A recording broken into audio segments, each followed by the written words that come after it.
Muhammad Adib Alifi sebagai pemateri pengertian pertama. Saya Gida Nurmisi sebagai pemateri pengertian kedua. Saya Salma Talita Sadi sebagai pemateri metode pertama. Saya Rahma Ramadhani Mafia sebagai pemateri metode sejarah kedua. Saya Nurul Fadila sebagai pemateri metode keempat. Langsung saja ke Adib dipersilahkan. Pengertian periodisasi.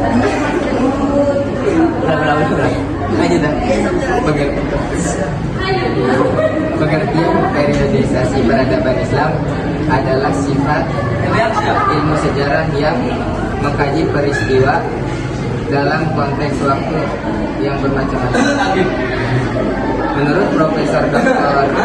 Sidney, yang menjadi patokannya adalah sistem politik. Peradaban dan kebudayaan suatu bangsa adalah pada masuk dan berkembangnya suatu agama. Terima kasih Adib atas penjelasannya. Langsung saja kita serahkan ke Bilkis. Baik, terima kasih kepada moderator. Menurut Ahmad Al-Musairi, periodisasi sejarah Islam secara lengkap dibagi menjadi beberapa tahapan. Yang pertama ada masa klasik. Di masa klasik ini dipimpin langsung oleh Rasulullah SAW yang menjadikan Madinah Al-Munawwarah sebagai pusat utama kegiatan semua orang. Masa ini dimulai dari tahun 52 sebelum hijrah sampai tahun 11. Kedua ada masa Khulafaur Rasyidin. Di masa ini terjadi penaklukan di beberapa daerah seperti Syam, Persia, dan Mesir. Yang ketiga ada dinasti Umayyah. Di masa ini Islam mengalami perluasan yang demikian signifikan. Yang keempat adalah dinasti Abbasiyah. Di masa ini adalah masa kejayaan Islam. Yang kelima adalah pemerintahan Mamluk. Nah, di masa ini sejarah Islam paling penting di masa ini adalah berhasil dibelungnya gelombang invasi. Yang terakhir ada periode Islam pada tahun 1342 sampai 1420. Terima kasih Bilkis atas penjelasannya. Sekarang melanjutkan kepada Salma. Terima kasih kepada MC yang telah memberikan kesempatan kepada saya untuk sedikit menjelaskan tentang metode heuristik. Metode heuristik adalah teknik atau proses yang dapat digunakan untuk memecahkan masalah dan dapat digunakan untuk menyelesaikan masalah dengan benar. Sedangkan menurut Khalil Syamsuddin, metode heuristik adalah kegiatan pada sumber-sumber sejarah untuk mendapatkan data-data sejarah dengan benar. Adapun jenis metode heuristik yang pertama yaitu sumber tertulis seperti naskah perjanjian, dan yang kedua sumber lisan seperti mewawancarai dengan tokoh dan mewawancarai pada masyarakat yang berada di dalam daerah bersejarah tersebut. Dan yang terakhir yaitu benda-benda peninggalan seperti artefak. Dan yang terakhir yaitu tahapan penelitian. Yang pertama menentukan tema dan judul penelitian. Yang kedua mencari sumber data sejarah.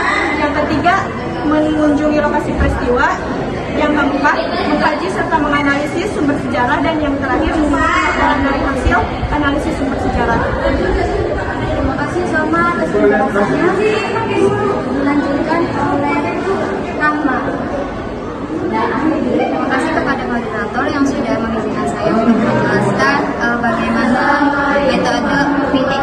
Jadi di sini metode kritik itu adalah bisa dibilang metode verifikasi. Metode verifikasi itu dalam metode kritik itu penelitian sejarah yang berproses itu untuk memeriksa dan menilai keabsahan sumber sejarah. Dan penelitian ini memiliki dua jenis verifikasi, ada kritik internal dan ada kritik eksternal. Kritik internal ini adalah dalam sejarah sebuah teknik yang digunakan untuk memeriksa isi dokumen. Fokus utama dari kritik internal itu adalah memahami informasi yang disajikan dalam sumber tersebut. Dan beberapa yang harus dianalisis sebelum metode kritik internal itu ada penulis. Penulis itu jadi kayak siapa yang menulis sumber, terus latar belakangnya seperti apa, dan apa penulisannya memiliki tujuan tersebut. Terus yang kedua ada isi itu kayak ya informasi yang harus disampaikan.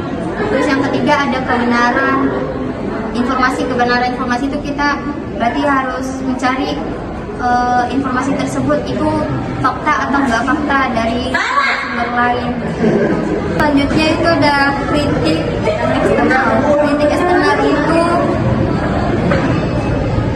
eksternal itu menguji keaslian sumber sejarah dengan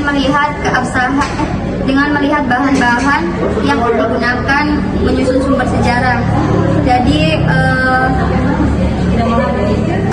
eksternal ini tuh apa ya, kayak lebih ke mencari keaslian atau mencari sumber-sumber lebih dalam lagi sih, kayak gitu ibaratnya. Terus yang harus dianalisis tuh dari eksternal itu bahan dan media, terus tulisan atau bahasanya, sama kondisi sama ini apa sih asal usulnya.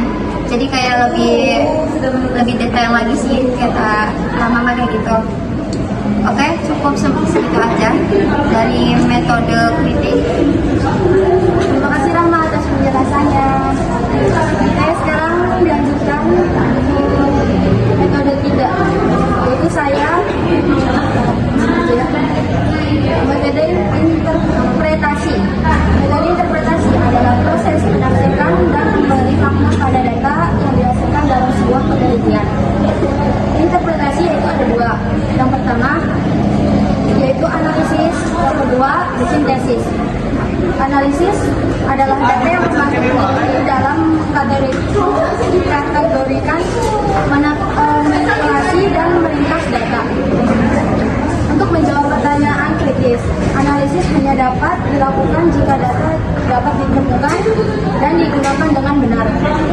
Yang kedua, sintesis atau sama dengan menyatukan, adalah tahap dalam penelitian sejarah untuk menentukan rangkaian kejadian dan mendapatkan kesimpulan. Terima kasih. Selanjutnya akan dilanjutkan ke Nurul. Terima kasih kepada moderator yang sudah mengizinkan saya melanjutkan materi yang keempat, yaitu metode historiografi, yaitu cara penulisan atau melaporkan penelitian dengan merangkai fakta-fakta menjadi kisah berdasarkan pada data yang dianalisis. Seperti Sirah Nabawiyah karya Ibnu Ishaq yang mengisahkan Nabi Muhammad berdasarkan urutan peristiwa dari kelahiran hingga wafatnya beliau. Terima kasih.